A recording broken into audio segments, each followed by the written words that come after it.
नमस्कार। उम्मीद करती हूँ मेरे पिछले सभी वीडियोस आपको पसंद आए होंगे।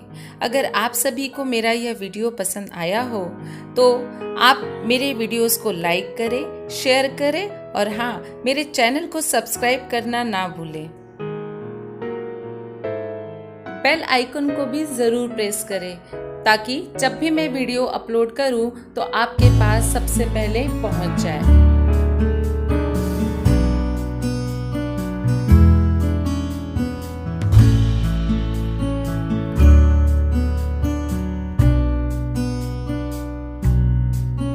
नमस्कार, आप सभी का मेरे चैनल पर स्वागत है। आज हम पार्ट 16 मैं उद्घोषक, जो कि आनंद सिंह जी ने लिखा है, हम पढ़ना प्रारंभ करेंगे। आनंद सिंह जी खुद ही एक उद्घोषक हैं। उद्घोषक का तात्पर्य क्या होता है, ये जान लेना बहुत ज़रूरी होता है। उद्घोषक का तात्पर्य है मन संचालन करने वाला, या अंग्रेजी में कहूँ तो एंकर। आइए हम इसे पढ़ना प्रारंभ करते हैं कि एक अच्छे उद्घोषक बनने के लिए हमें किन गुणों की आवश्यकता है और क्या एक उद्घोषक बनने के बाद हमें रोज़गार मिल सकते हैं। इन सभी को हम इसमें पढ़ेंगे। तो चलिए पढ़ना प्रारंभ करते हैं। पाठ को पढ़ने से पहले हम लेखक परिचय और प्रमुख कृतियाँ देख लेते हैं। लेखक परिचय। आनंद प्रकाश सिंह जी का जन्म 21 जुलाई 1958 को असम राज्य के दुबरी नामक स्थान पर हुआ। आपकी शिक्षा दीक्षा उत्तर प्रदेश के प्रतापगढ़ एवं इलाहाबाद में हुई। आपकी रुचियों और वृत्तियों ने आपको कविता, लेख, फिल्म, नाट्य और कला समीक्षा का हस्ताक्षर बना दिया। श्रेष्ठ उद्घोषक तथा सफल मंच संचालन के रूप में आपकी विशेष पहचान है। आकाशवाणी मुंबई में 29 वर्ष उद्घोषक के रूप में अपनी सेवाएं देकर आप अवकाश ग्रहण कर चुके हैं। आपने आकाशवाणी के लिए आवश्यक संवाद लेखन करते हुए संवाद तथा संप्रेषण का तात्पर्य होता है बातचीत या एक दूसरे से जुड़ना क्षेत्र में अपनी विशेष पहचान बनाई है। आपने विभिन्न समसामयिक विषयों पर लेखन करते हुए हिंदी भाषा की सेवा की है। प्रमुख कृतियाँ देख लेते हैं आनंद सिंह जी के। पत्र पत्रिकाओं में विभिन्न विषयों पर लेख, समीक्षाएं, कहानियाँ, कविताएं आदि प्रकाशित हैं। हम यह जो पढ़ने के लिए पाठ जा रहे हैं, ये पाठ किस प्रकार की है? ये पाठ आत्मकथा है। आत्मकथा आनंद सिंह जी की, जो कि वो लिखते हैं कि किस प्रकार से मैं एक उद्घोषक बना। अभी हम इसमें उनकी आत्मकथा का छोटा सा विस्तृत आप सारांश देखेंगे और पाठ परिचय के बारे में हम जानकारी लेंगे। तो देखिए, आत्मकथा लेखन हिंदी साहित्य के रोचक और पठनीय लेखन माना जाता है। अपने अनुभव, व्यक्तिगत प्रसंगों को पूरी निष्ठा से बताना आत्मकथा की पहली शर्त है। इसमें लेखक की तटस्थता, घटनाओं के प्रति निरपेक्षता का निर्वाह आत्मकथा को विश्वसनीय बना देता है। आत्मकथा मैं इस उत्तम पुरुषवाचक सर्वनाम में लिखना आवश्यक है।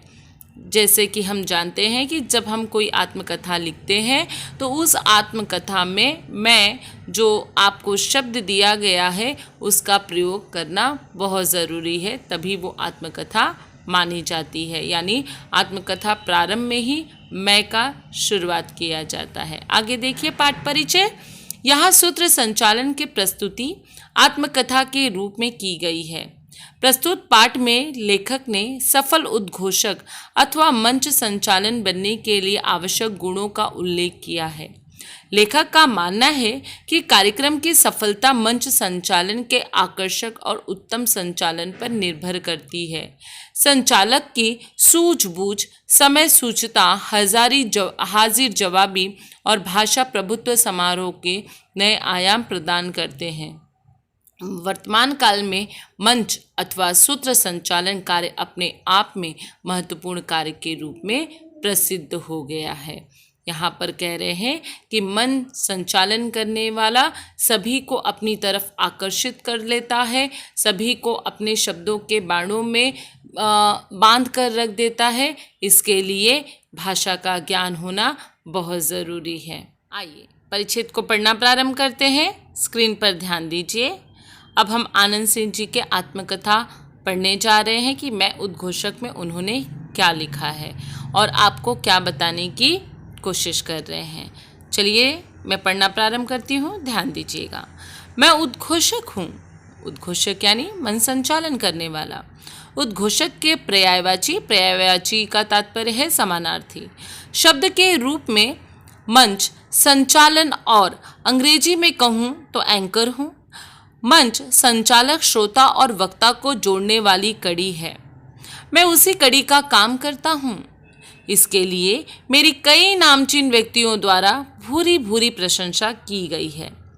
भारत रत्न पंडित भीमसेन जोशी जैसी हस्तियों के मुंह से यह सुनना कि बहुत अच्छा बोलते हो, अच्छे उद्घोषक हो, या तो मैं तुम्हारा फैन हो गया हूँ, तो सचमुच स्वयं को गौरवान्वित अनुभव करता हूँ।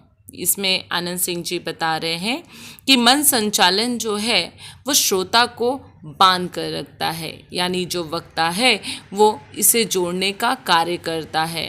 कहते हैं कि नामचीन व्यक्ति, जब हम मन संचालन करते हैं और नामचीन व्यक्ति इसकी प्रशंसा करते हैं तो बहुत अच्छा लगता है, और अच्छा तब लगता है जब महान हस्तियां इसकी तारीफ करें।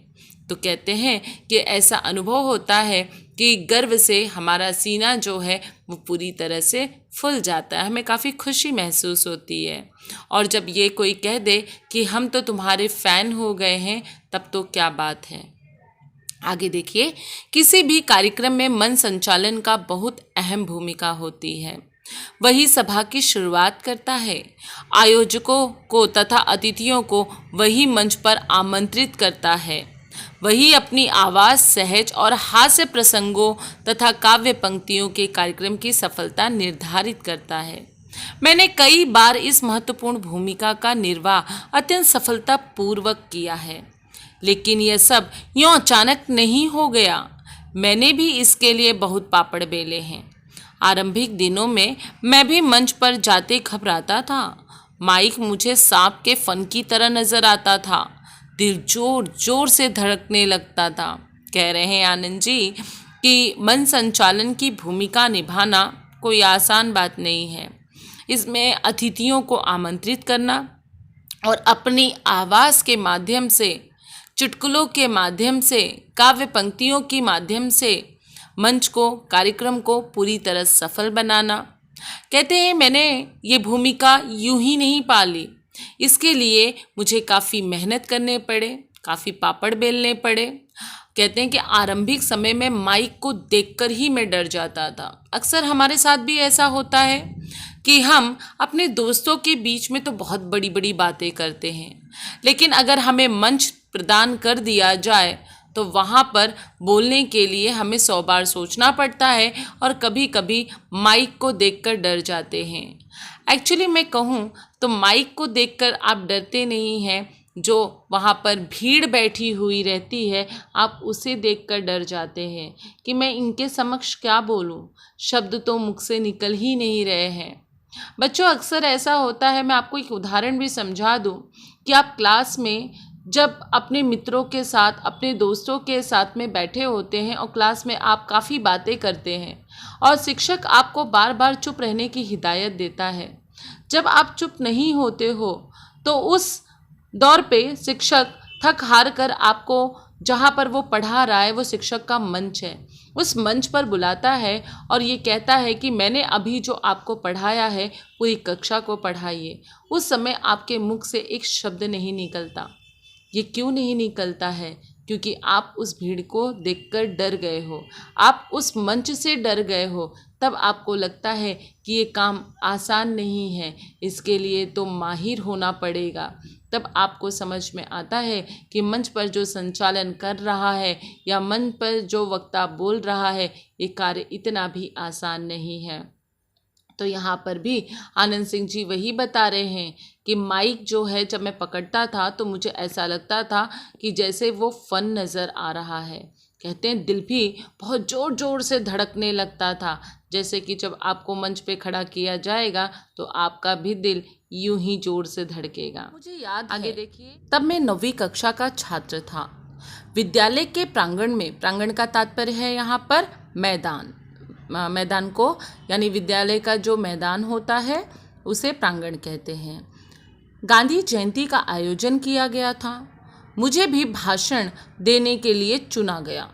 मंच पर जाते ही हाथ पैर थरथराने लगे। जो कुछ याद किया था सब भूल गया। ये अक्सर हमारे साथ भी होता है कि हमें बहुत कुछ याद होता है जब हम मंच के नीचे होते हैं, मंच के नीचे खड़े होते हैं, लेकिन जैसे ही हम मंच पर जाते हैं और ये भीड़ देखकर, अतिथियों को देखकर हमें ऐसा लगता है कि हमें बोलना क्या है। कहते हैं कि मैं भी इसी प्रकार से मंच को देखकर डर जाता था, हाथ पैर थरथराने लगते थे और मैं सब कुछ भूल जाता था। कहते गांधी जयंती पर मुझे भाषण देने के लिए चुना गया था, लेकिन क्या हुआ, मंच पर पहुंचते ही मैं सब कुछ भूल गया। आगे देखते हैं।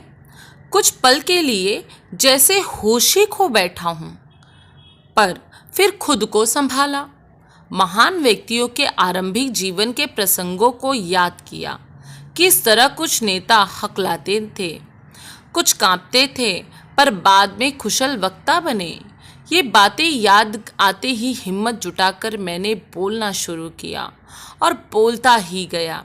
भाषण समाप्त हुआ, खूब तालियां बजी, खूब वाहवाही मिली। कहने का मतलब ये है कि थोड़ी सी हिम्मत और आत्मविश्वास ने मुझे भविष्य की राह दिखा दी और मैं एक सफल सूत्र संचालन के रूप में प्रसिद्ध हो गया। यहाँ लेखक कह रहे हैं कि जब मंच पर मैं खड़ा हुआ तो मैं अपना होश ही खो बैठा था।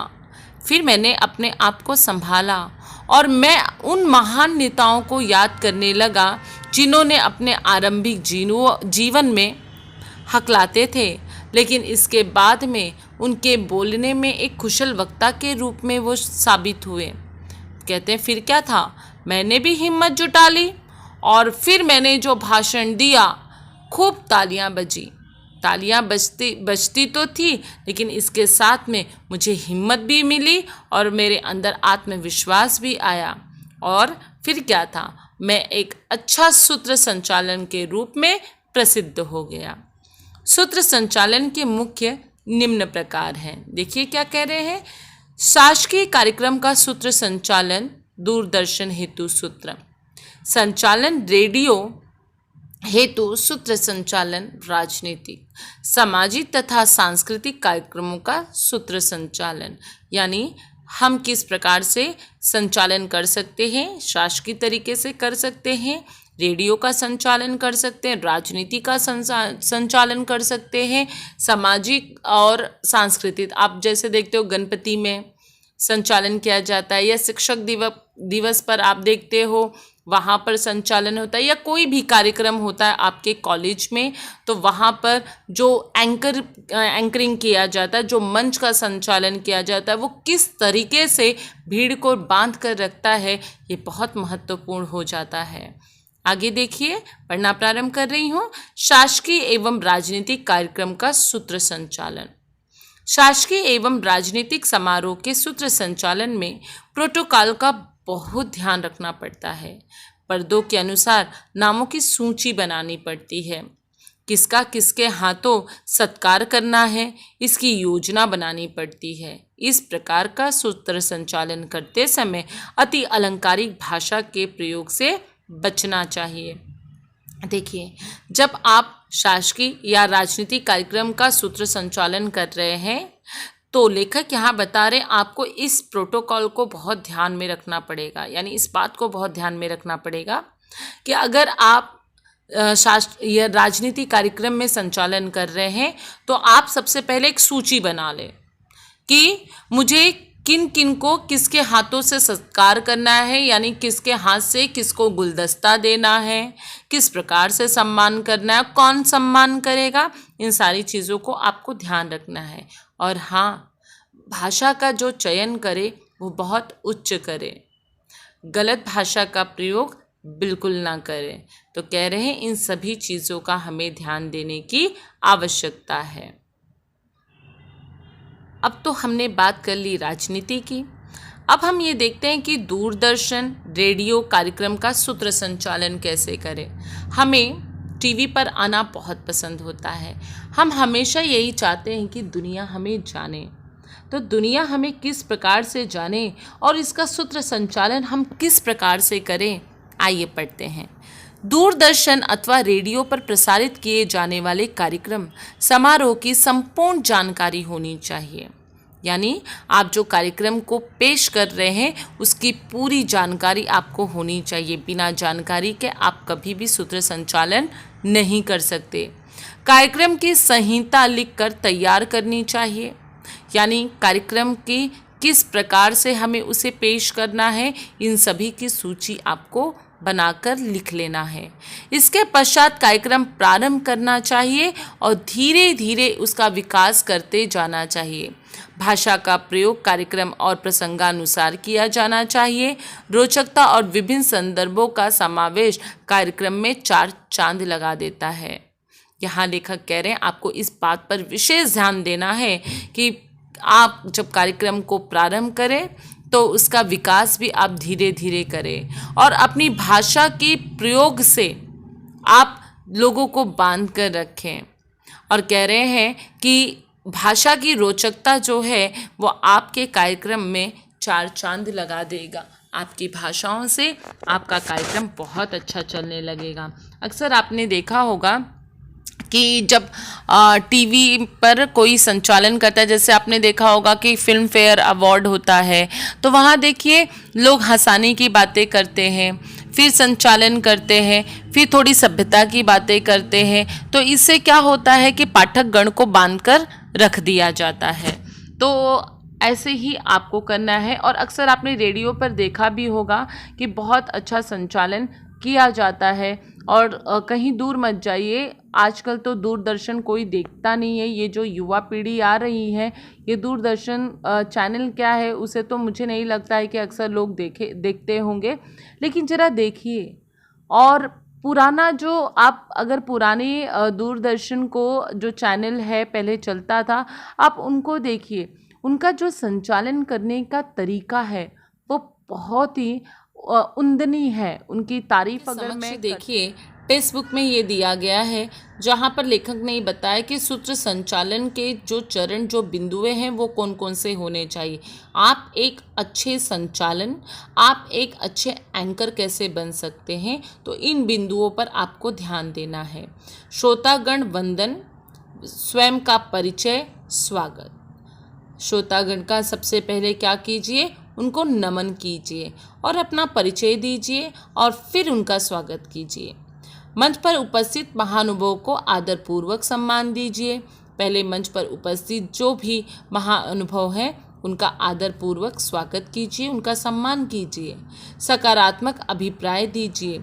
आपको सकारात्मक सोच के साथ में अपने संचालन के महत्वपूर्ण जानकारियों को बताना है कि आपने आज ये कार्यक्रम क्यों प्रारंभ किया है। सहज स्फूर्त संचालन जब कीजिए, भाषाओं पर विशेष ध्यान दीजिए। आवाज़ में उतार चढ़ाव दीजिए। श्रोताओं से बात कीजिए, संवाद कीजिए, समय को ध्यान दीजिए। और अगर श्रोता कोई प्रश्न पूछे तो आपके पास में उसका जवाब, हाजिर जवाब होना बहुत ज़रूरी है। गलती से तुरंत माफ़ी मांगे। अगर कोई गलती मंच पर हो जाती है आपके बोलने पर तो क्षमा कीजिए, इस शब्द का प्रयोग ज़रूर कीजिए। कार्यक्रम के अनुसार भाषा शैली में परिवर्तन कीजिए। जैसे कार्यक्रम चल रहा है उसके अनुसार अपनी भाषा शैलियों में परिवर्तन कीजिए। जैसे हमने पहले पढ़ा, आप गीतों का प्रयोग करिए, आप मुशायरे का प्रयोग करिए, आप कहावतों का प्रयोग करिए। इस प्रकार से पाठकगण जो है आप उन्हें बांध कर रख सकते हैं और भाषा शैलियों का आप प्रयोग करते रहेंगे, उसमें बदलाव करते रहेंगे, तो ये आपके उच्च सूत्र संचालन करने में महत्वपूर्ण होगा। अब हमने ये देखा कि एक अच्छा सूत्र संचालन बनने के लिए उन बिंदुओं पर हमने ध्यान दिया। अब यहाँ देखिए कि अच्छे मंच संचालन के लिए आवश्यक क्या है। तो परिच्छेद दिया गया है, मैं पढ़ना प्रारंभ करती हूँ और इसके साथ आपको समझाती हूँ, ध्यान दीजिएगा। अच्छी तैयारी। वर्तमान समय में संगीत संध्या, बर्थडे पार्टी, अन्य मंचनीय कार्यक्रमों के लिए मंच संचालन आवश्यक हो गया है। मैंने भी इस तरह के अनेक कार्यक्रमों के लिए सूत्र संचालन किया है। जिस तरह का कार्यक्रम हो, तैयारी भी उसी के अनुसार करनी होती है। मैं भी सर्वप्रथम यह देखता हूँ कि कार्यक्रम का स्वरूप क्या है। सामाजिक, शैक्षिक, राजनीतिक, कवि सम्मेलन, मुशायरा या सांस्कृतिक कार्यक्रम। फिर उसी रूप में कार्यक्रम का संहिता लेखन करता हूँ। इसके लिए कड़ी साधना व सतत प्रयास आवश्यक है। स्वयं लेखक भी यहाँ बता रहे हैं कि एक अच्छे मंच संचालन के लिए आवश्यक है कि आप अगर किसी संगीत संध्या यानी शाम, किसी के बर्थडे पार्टी या कोई अन्य कार्यक्रम हो, तो वहाँ पर आप जो संचालन कर रहे हो, इसके लिए बहुत ज़रूरी है कि कार्यक्रम की सूची बना लें। वो स्वयं कह रहे हैं कि मैं खुद ये देखता हूँ कि कार्यक्रम का स्वरूप क्या है। क्या मैं जो संचालन कर रहा हूँ वो सामाजिक से जुड़ा हुआ है या शिक्षा से जुड़ा हुआ है या राजनीति से जुड़ा हुआ है या कवि सम्मेलन से जुड़ा हुआ है या मुझे मुशायरे का संचालन करना है या मुझे सांस्कृतिक कार्यक्रमों का संचालन करना है। तो उसके अनुसार मैं एक लेखन तैयार कर लेता हूँ और इसके लिए मुझे कड़ी साधना भी लगती है और ये ज़रूरी भी है, ये आवश्यक भी है। आगे देखिए, कार्यक्रम की सफलता सूत्र संचालन के हाथ में होती है। वह दो व्यक्तियों को घटनाओं के बीच कड़ी जोड़ने का काम करता है। इसीलिए संचालन को चाहिए कि संचालन के लिए आवश्यक तत्वों का अध्ययन करें। सूत्र संचालन के लिए कुछ महत्वपूर्ण गुणों का होना आवश्यक है। हंसमुख, हाजिर जवाबी, विविध विषयों का ज्ञाता होने के साथ साथ उसका भाषा पर प्रभुत्व होना चाहिए। प्रभुत्व का मतलब होता है, इंग्लिश में मैं कहूँ कमांड, पूरा ज्ञान होना चाहिए आपको भाषा का। कभी कभी किसी कार्यक्रम में ऐन वक्त पर परिवर्तन होने की संभावना रहती है। यहाँ सूत्र संचालन के भाषा की प्रभुत्व की परीक्षा होती है। पूर्व निर्धारित अतिथियों का न आना, यदि आ भी जाए तो उनकी दिन भर की कार्य व्यवस्था का विचार करते हुए कार्यक्रम पत्रिका में संशोधन सुधार करना पड़ता है। आयोजकों की ओर से अचानक मिली सूचना के अनुसार संहिता में परिवर्तन कर संचालन करते हुए कार्यक्रम को सफल बनाना ही सूत्र संचालन की विशेषता होती है। अब देखिए इसमें क्या बताया गया है कि सूत्र संचालन करने वाले जो होते हैं उनके अंदर हंसमुख होना चाहिए। कोई भी प्रश्न के उत्तर जवाब जो है वो हंसकर देना चाहिए। इसके साथ में सभी विषयों का ज्ञान होना चाहिए और अपनी भाषा पर एक कमांड, उसकी पूरी जानकारी होना चाहिए। इसके साथ में इस बात का भी विशेष ध्यान में रखें, कभी कभी देखिए क्या होता है कि अतिथि जिस समय पर बोलते हैं उस समय पर नहीं आते और कभी कभी अचानक में बीच में आ जाते हैं। तो ये मंच पर जो संचालन कर रहा है उसे इस बात का ध्यान देना है कि उसे पाठकगण से किस प्रकार से अवगत करवाएं, किस प्रकार से उन्हें मिलाएं, इन सभी बातों का विशेष ध्यान देना पड़ता है और इसी अनुसार आपको मंच पर अपनी भाषा के द्वारा परिवर्तन भी करना होता है। वही सारी चीज़ें आपको यहाँ बता रहे हैं। कभी कभी जब वो आने में लेट हो जाते हैं, यानी अतिथि आने में लेट हो जाते हैं, तो हमें ये भी कहना पड़ता है कि अपनी कार्य में व्यस्त थे, इन्होंने हमें बहुत ही मूल्य समय दिया है, इसके लिए हम इनसे तहे दिल से धन्यवाद करते हैं। इन सभी भाषाओं का आपको प्रयोग करना है अपना सूत्र संचालन करने के लिए और यही एक अच्छे सूत्र संचालन जो होते हैं वो कार्यक्रम को सफल बनाते हैं और यही उनकी विशेषता भी होती है। तो आप भी एक बहुत अच्छे संचालन बन सकते हैं अगर आप इन सभी विशेषताओं को ध्यान में रखें। यहाँ पर भाषा जो है वो आपकी महत्वपूर्ण भूमिका निभाती है, क्योंकि यहाँ पर आपकी भाषाओं की परीक्षा होती है कि किस प्रकार की भाषाओं का आप चयन कर रहे हैं और किस प्रकार की भाषाओं को आप बोलकर मंच से पाठक गण को बांध कर रखते हैं। ये बहुत ही महत्वपूर्ण हो जाता है। आगे स्क्रीन पर देखिए, सूत्र संचालन का मिलनसार होना भी आवश्यक होता है। उसका यह मिलनसार व्यक्तित्व संचालन में चार चांद लगा देता है। कह रहे हैं सूत्र संचालन जो होता है वो मिलनसार होना चाहिए, सभी से मिले, हंस के बातें करे और ऐसा प्रतीत हो कि जैसे ऐसा ना लगे कि वो पहली बार मिल रहा है। तो इस प्रकार का व्यक्तित्व आपके अंदर होना चाहिए, क्योंकि ये संचालन में चार चांद लगा देता है। सूत्र संचालन को विविध विषयों का ज्ञाता होना भी आवश्यक है। यदि सूत्र संचालन भौतिक विज्ञान, परमाणु विज्ञान जैसे विषयों की विभिन्न राष्ट्रीय अंतर्राष्ट्रीय नेताओं के सामने कार्यक्रम का संचालन करता हो तो संबंधित राष्ट्र और विषयों का ज्ञाता होना आवश्यक है। कड़ी साधना, गहराई से अध्ययन करते हुए विषय का ज्ञान प्राप्त कर सकते हैं। आकाशवाणी और सार्वजनिक कार्यक्रमों के मंचों पर संचालन कार्य ने मेरे व्यक्तित्व को नई ऊंचाई प्रदान की है। इस विषय में मेरी सफलता का प्रमुख कारण है मेरा प्रस्तुतिकरण, क्योंकि मंच संचालन की सफलता संचालक के प्रस्तुतिकरण पर ही निर्भर होती है। लेखक कह रहे हैं कि सूत्र संचालन का मिलनसार होना तो बहुत महत्वपूर्ण है, लेकिन इसके साथ साथ अगर आप कोई भौतिक विज्ञान या परमाणु विज्ञान का संचालन कर रहे हैं, राष्ट्रीय अंतर्राष्ट्रीय नेताओं के सामने कर रहे हैं, तो ये बहुत ज़रूरी होता है कि आपको सबसे पहले उन विषयों के ज्ञाता बनना पड़ेगा। क्योंकि अगर आपको विषयों का ज्ञान होगा ही नहीं तो आप संचालन किस प्रकार से करोगे। आपको इस बात पर विशेष ध्यान देना है। कह रहे हैं क्योंकि ये संचालन केवल आप तक सीमित नहीं है, ये आकाशवाणी या सार्वजनिक मंचों पर भी या सार्वजनिक कार्यक्रम पर भी आपका संचालन लोगों को दिखाई दे रहा है और यही आपके व्यक्तित्व को एक नई ऊंचाई तक आपको लेकर जा सकता है। तो इन सभी विषयों पर आप ध्यान दीजिए।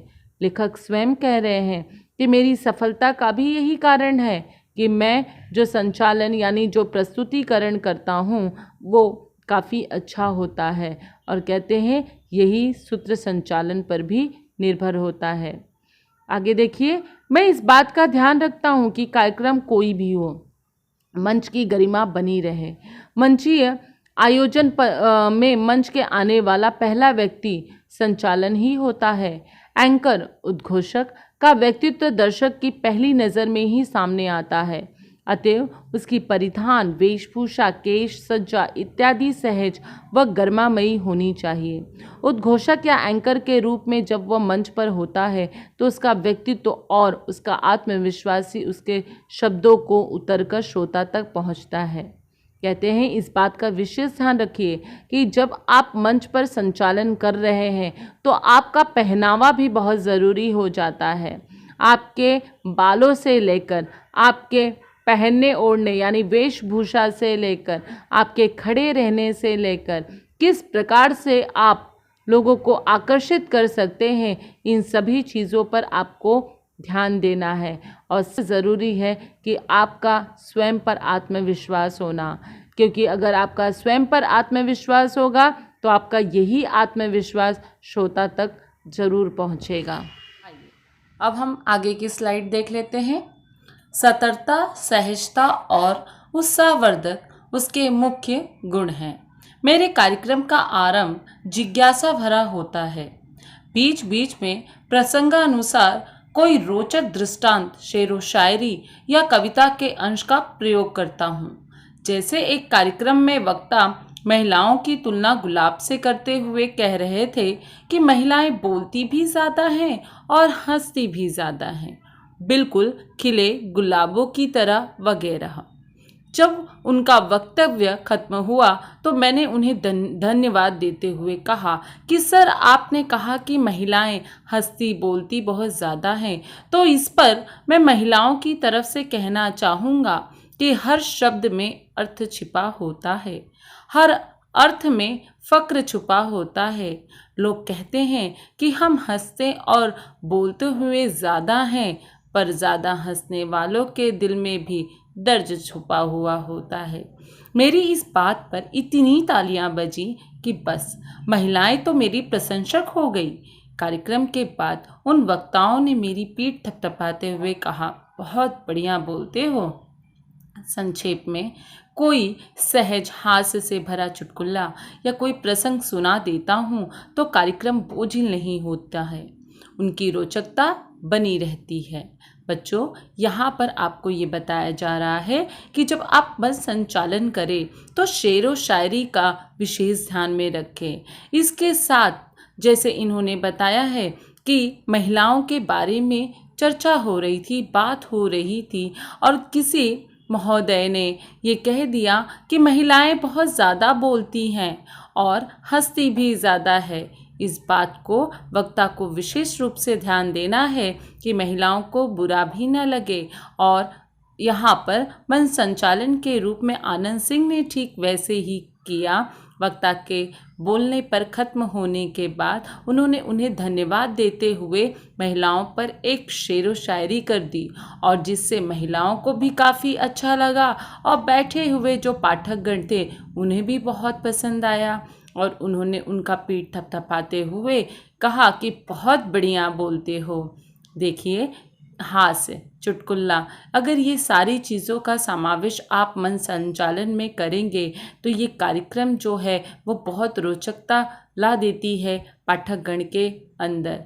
इसी प्रकार इन्होंने भी यहाँ पर बताया है कि मेरा कार्यक्रम जो था वो बोझ जैसा पाठकगण को प्रतीत नहीं हो रहा था, बल्कि वहाँ पर मंच पर या सभा में बैठे लोगों के प्रति रोचकता कार्यक्रम के प्रति बनी रही।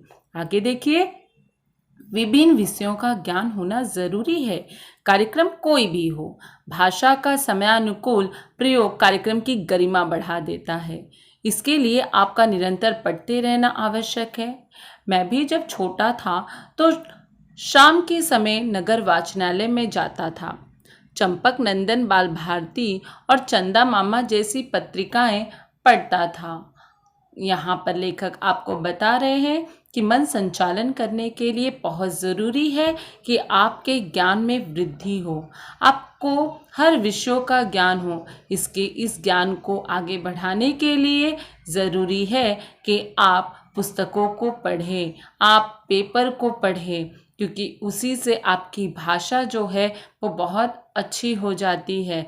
कह रहे हैं कि मैं भी इसी प्रकार नगर के वाचनालय में जाता था और उस समय पत्रिकाओं का बहुत चलन था, तो चंपक नंदन, बाल भारती और चंदा मामा जैसी पत्रिकाएं पढ़ते थे, जिससे ये एक बहुत अच्छे उद्घोषक बने। आइए अब हम आगे का स्लाइड देख लेते हैं। बाद में धर्मयुग, हिंदुस्तान, दिनमान, कादम्बिनी, सारिका, नवनीत, रीडर्स डाइजेस्ट जैसी मानसिक पाक्षिक पत्रिकाएं पढ़ने लगा। रेडियो के विविध कार्यक्रमों को सुनना बेहद पसंद था।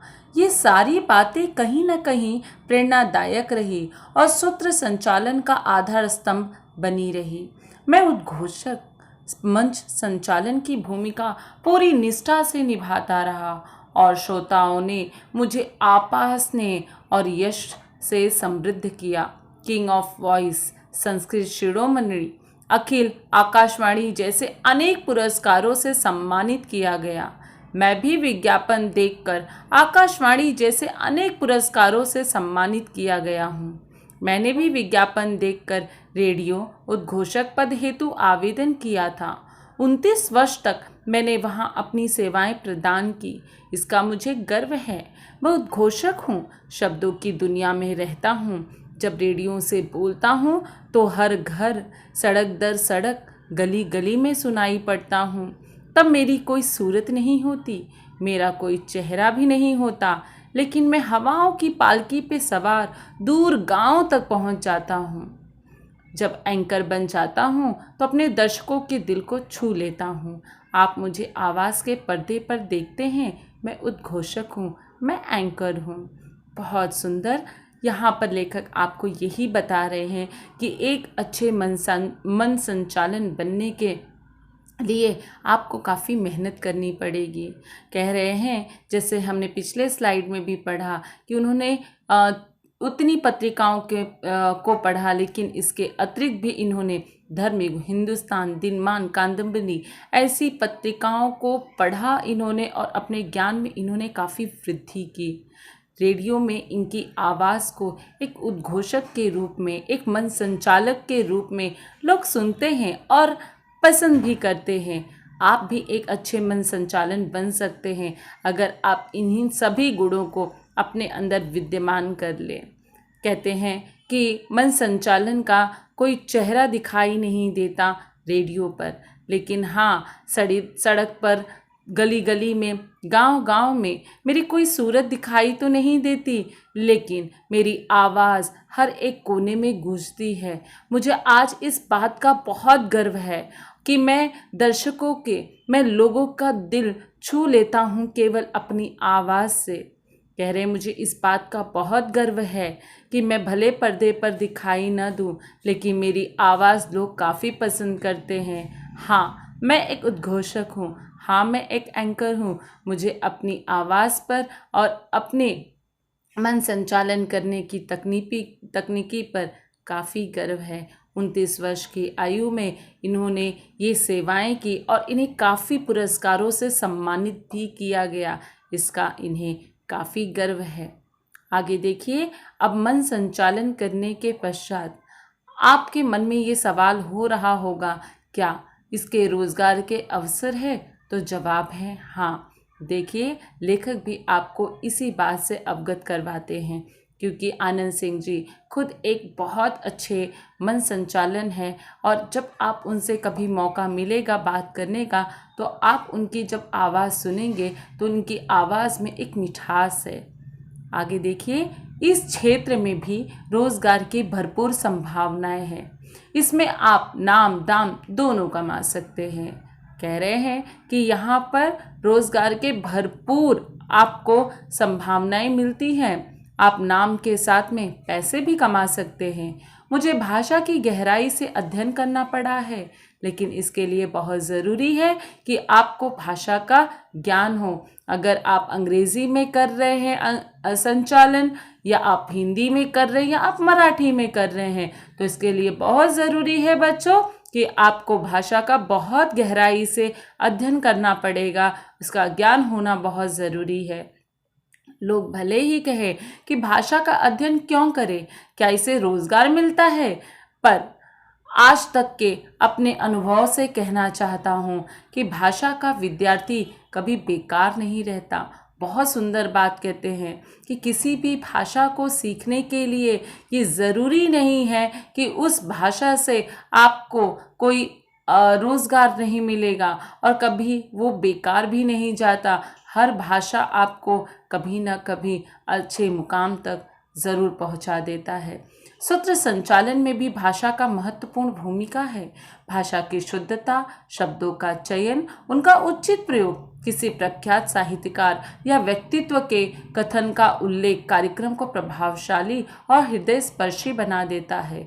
विभिन्न कार्यक्रमों के साथ आप रेडियो, टीवी उद्घोषक के रूप में रोज़गार पा सकते हैं।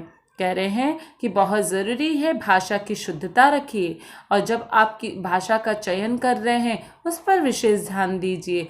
उसके साथ साथ उसका उचित प्रयोग भी कीजिए। एक साहित्यकार जिस प्रकार करता है, क्योंकि भाषा के चयन से, भाषा के अच्छे प्रयोगों से ही आपका व्यक्तित्व निखर कर आता है और आपकी बातें दूसरों के हृदय को छू लेते हैं। तो इन सभी चीज़ों का आपको विशेष ध्यान देना पड़ेगा।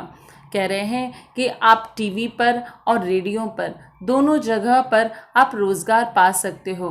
तो एक अच्छे उद्घोषक बनने के लिए बहुत ज़रूरी है कि आपको भाषा का ज्ञान होना चाहिए, अच्छे शब्दों का चयन करना चाहिए और अलंकारिक भाषा से आप बचें। तो बहुत अच्छा ये पाठ है। आशा करती हूँ कि ये पाठ आपको पसंद आया होगा और आपको आगे जाकर ये काफ़ी सहायता भी प्रदान करेगा। आशा करती हूँ कि पाठ में हमने अभी तक जो पढ़ा आपने वो बहुत ध्यान से सुना होगा। एक अच्छा संचालन बनने के लिए, एक अच्छा मंच संचालन बनने के लिए आपको इन सभी पर विशेष ध्यान देना है। इसीलिए लेखक ने आपको इन सभी चीज़ों से अवगत करवाया है। आपके पास रेडियो पर आप देखते हैं कि काफ़ी एंकरिंग की जाती है, वहाँ पर कोई चेहरा नहीं दिखाई देता, लेकिन उनकी जो भाषा है, उनका जो भाषा का चयन है, जो शब्द उनके मुख से निकलते हैं वो हमें बांध कर रखते हैं और हम सुनना भी पसंद करते हैं। दूरदर्शन पर देख लीजिए या टीवी चैनल पर देख लीजिए, हमें हर चीज़ बांध कर क्यों रखती है?